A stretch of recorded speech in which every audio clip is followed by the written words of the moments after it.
Syria में अभी एक भी युद्ध पूरी तरह से खत्म भी नहीं हुआ है, लेकिन इसी बीच अब दमिश्क में एक बहुत बड़े युद्ध की आहट सुनाई दे रही है।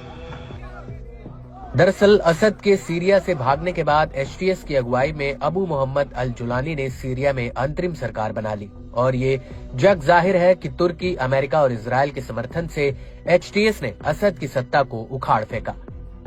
लेकिन सीरिया में असद की सत्ता का अंत तुर्की का असल निशाना नहीं है, बल्कि सीरिया से अमेरिका समर्थित कुर्द लड़ाकों को निपटाना तुर्की का असली प्लान है। दरअसल तुर्की के राष्ट्रपति तैयब एर्दोगन ने साफ कर दिया कि वो सीरिया में आतंकियों का सफाया कर देंगे और एर्दोगन का इशारा सिर्फ कुर्द लड़ाकों की तरफ था।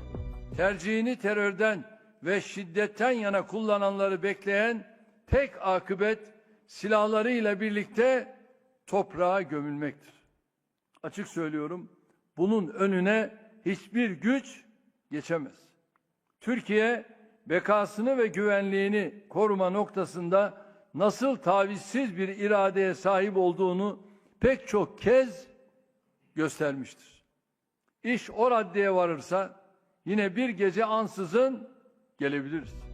हालांकि इन कुर्द लड़ाकों को अमेरिका और इजराइल का भी समर्थन हासिल है। उत्तरी सीरिया में कुर्दों का अच्छा खासा दबदबा भी है और सीरिया के मौजूदा हालातों को देखकर ऐसा लगता है कि कुर्दों की वजह से ही सीरिया के भीतर इजराइल और तुर्की के बीच सीधा युद्ध हो सकता है।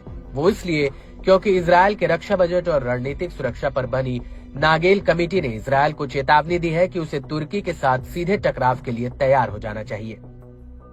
दरअसल नागेल कमेटी को इजरायली सरकार ने बनाया था और इसी कमेटी ने कहा है कि तुर्की अब ओटोमन साम्राज्य के जमाने के अपने प्रभाव को दोबारा स्थापित करना चाहता है, जिसकी वजह से इजराइल का तुर्की के साथ सीधा टकराव हो सकता है। रिपोर्ट में ये भी बात कही गई है कि सीरियाई गुटों का तुर्की के साथ जाना इजराइल के लिए एक नया जोखिम पैदा कर सकता है।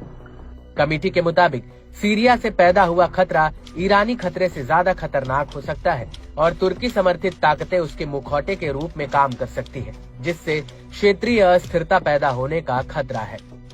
आपको बता दें कि इस कमेटी ने इजरायली सरकार से अगले 5 सालों के लिए रक्षा बजट बढ़ाकर 15 अरब डॉलर करने की सिफारिश की है।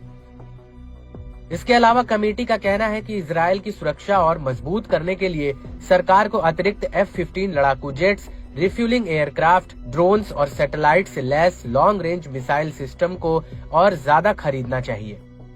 इस सब के बीच आपको ये भी बता दें कि उत्तरी सीरिया के मनबिस के आसपास तुर्की समर्थित और कुर्द लड़ाकों में भीषण जंग चल रही है और इस लड़ाई में अभी तक 101 लड़ाकों की जान चली गई है, जिसमें 85 लड़ाके तुर्की के समर्थन वाले हैं, जबकि 16 लड़ाके कुर्द हैं। आपको बता दें कि ये जानकारी ब्रिटेन की Syrian observatory for human rights ने दी है। वहीं कुर्द संगठन SDF का कहना है कि उसने तुर्की के कई ड्रोन हमलों को नाकाम किया। वहीं तुर्की के रक्षा मंत्रालय का कहना है कि उसने सीरिया में 32 कुर्द लड़ाकों को ठिकाने लगा दिया है।